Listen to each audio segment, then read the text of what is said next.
नमस्कार दर्शक हो, आपण उजनी धरणाच्या वजा पातळीपासून सर्व अपडेट वेळच्या वेळेला घेत आलो आहोत। त्यासाठी आपण अजूनपर्यंत चॅनलला सबस्क्राइब केले नसेल तर सबस्क्राइब करा व मिळवा आजची ताजी अपडेट। यंदा मान्सूनने मे महिन्यापासूनच उजनी धरणावर कृपा केलेली असून उजनी धरण थेट आता 100%च्या दिशेने वाटचाल करीत आहे। पुणे जिल्ह्यात पावसाने नुकताच जोर धरलेला आहे। पुणे जिल्ह्यामधील काही धरणे पूर्ण क्षमतेने भरू लागलेली आहेत। पुणे जिल्ह्यातील धरणाच्या पाणीसाठ्यात वाढ होत आहे।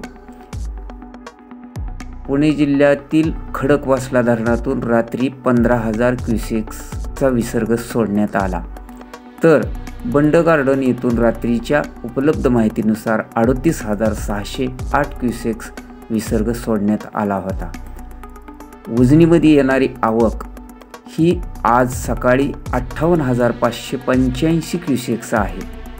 उजनी धरणात एकूण 96.96 TMC पाणीसाठा जमा झाला असून यातील उपयुक्त पाणीसाठा 33.33 TMC आहे, तर उजनी धरण 62.16% झाले असून उजनी धरण आता लवकरच 100% होणार असे संकेत मिळत आहेत। अशाच प्रकारच्या ताज्या व महत्त्वपूर्ण अपडेट्ससाठी चॅनलला अजूनपर्यंत सबस्क्राइब केले नसेल तर सबस्क्राइब करा व मिळवत रहा ताज्या व महत्त्वपूर्ण अपडेट।